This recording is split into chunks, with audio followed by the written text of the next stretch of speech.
our first part of the building society is called shift work, brothers and sisters, and we'll get into the understanding and the meaning as we go along. So you can I can take tap some me. notes. I take some notes. Oh, okay. You can tap me as when you need to say something. Okay, if you feel the need. Okay. All of us know someone. All of us know someone who's been a victim of some crime. Every one of us is feeling the effects of someone being killed or attacked, raped or beaten. The violence has become a priority for us all. Even Elijah, you know, our son Elijah said to me, brothers and sisters, he's going to be 11 next week anyway. Time has flown. But he said, Mother, I don't want to go to secondary school because my friend told me that the school that he's going to, someone was stabbed there, and I don't want to be stabbed, so I don't want to go there. I don't want to go to secondary school.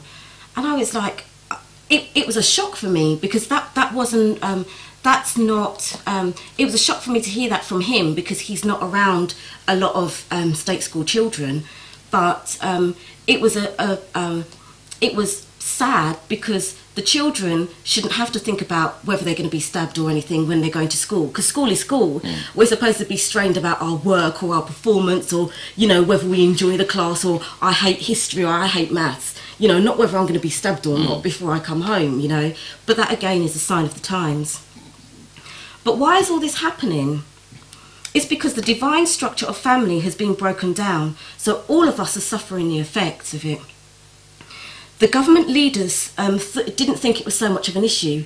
When it was black on black violence, they kind of pushed it into a corner and put it over, maybe in their room 101, I don't know. They put it away and they kind of shifted it round the corner, and there wasn't many reports on it, you know. People would be killed every single day over in King's College and it wouldn't be reported.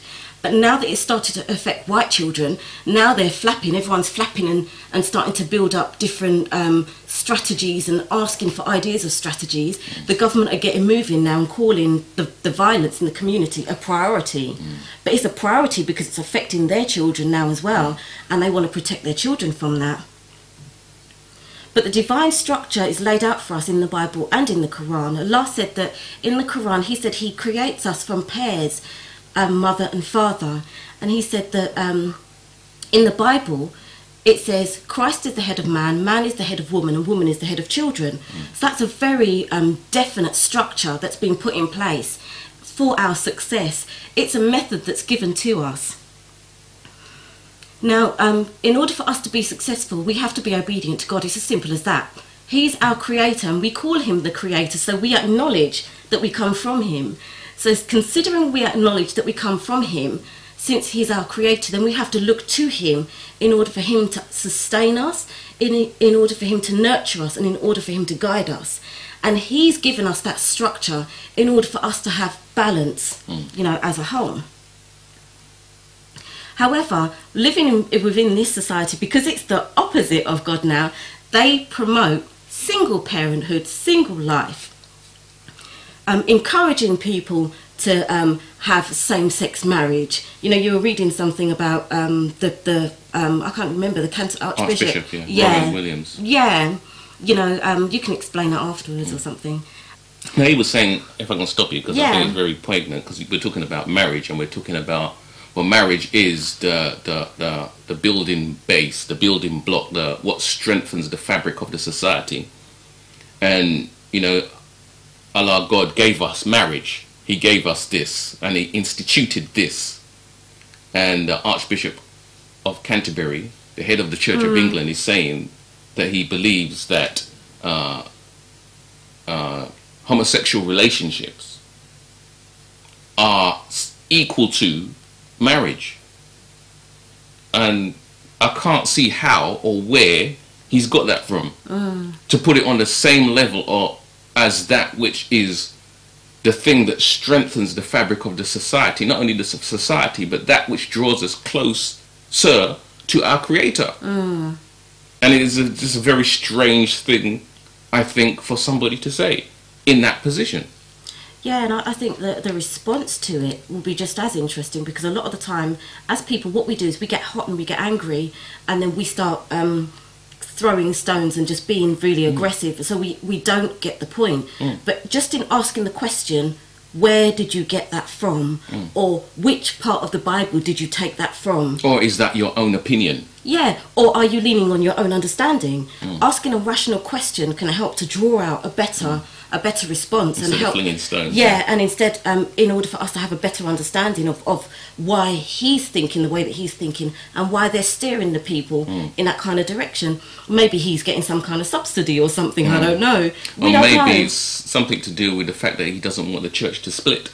Even that. So maybe he's trying to hold two sides together by saying certain things which will inevitably, I guess, make it split even faster, in truth. Even that's unnatural. That's an unnatural way of keeping things, because even in the Bible, in the book of Matthew, it says that a child grows with its parents. A child grows with its parents, and then it cleaves its mother and father and leaves and goes to his wife. Just the same as us having a baby. We know that, you know, after 9 months, not only are we absolutely tired, sisters, and we've had enough and get the baby out now, you know, we know that if the baby isn't taken out or if the baby doesn't come out, that there's going to be a level of danger for both of us. So there has to be, after a set amount of growth, there has to be a separation in order for both parties to survive.